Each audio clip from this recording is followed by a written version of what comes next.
Our top focus in WION right now. Russian President Vladimir Putin and North Korean leader Kim Jong-un agreed to strengthen ties between the two countries. Putin is on a visit to North Korea, his first in 24 long years. This is the second meeting between the two leaders since September. Experts say it is largely driven by Russia's need for weapons as its war with Ukraine continues.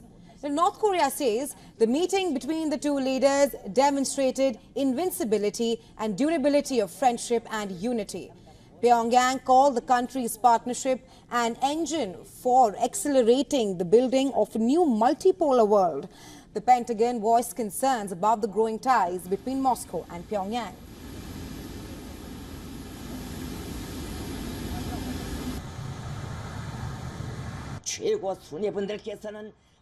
The deepening cooperation between Russia and the DPRK is something that should be of concern, especially to anyone that's interested in maintaining peace and stability on the Korean Peninsula, but also supporting the people of Ukraine as they continue to fight against Russian aggression. On the other hand, NATO underscored that Russia's war in Ukraine was being propped up by North Korea along with China and Iran. NATO chief Jens Stoltenberg said that the two countries together wanted to see the Western alliance fail. Also, Stoltenberg warned against the potential support that Russia provides to North Korea when it comes to the missiles and nuclear programs. Meanwhile, Wednesday's agenda includes one-on-one discussions between Putin and Kim Jong-un, a gala concert, state reception, honor guards, document signing, and a statement to the media as well.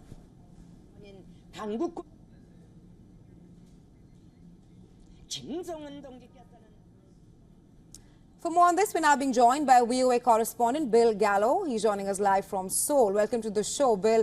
Now, the Russian President Vladimir Putin's visit to North Korea comes at a time of heightened tensions in the Korean Peninsula. How is the visit, which comes after 24 years, being watched and reported in South Korea? Well, I'd say there's two sides of this. As you mentioned, this is sort of a time of tensions on the Korean Peninsula. And, you know, there are a certain number of people in Korea who are paying attention to the geopolitical side of that. And they're watching to see, frankly, whether this meeting between Putin and Kim will sort of embolden North Korea to continue to act in this sort of aggressive, provocative way. But there's also another way in which this is interesting. It's just that we don't get to see North Korea very much. This is a country that has been just virtually completely closed since before the pandemic. And now we have lots of Russian reporters who are going around the capital on very tightly controlled tours, but they're still providing snapshots of a country that we really haven't seen very much of in several years. So I think it's interesting to people on that level, just sort of as a human interest story in terms of what's going on in North Korea as well. Right, Bill. It is also pertinent to note here that the meeting between both the leaders and the bonhomie that we're witnessing between Moscow and Pyongyang comes at a time when both the nations are heavily sanctioned and have found a common ground on the anti-West sentiment. Like you mentioned, that we really don't know what's happening in North Korea apart from the visuals that we get. But what's next in this transactional friendship between both the countries?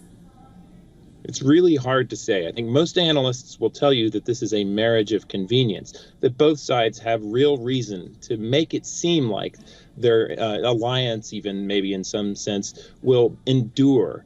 But I think a big question here is, what happens with Russia and its war in Ukraine, and what happens after that? There's also very many analysts who question whether this expanded cooperation between North Korea and Russia can outlast that war.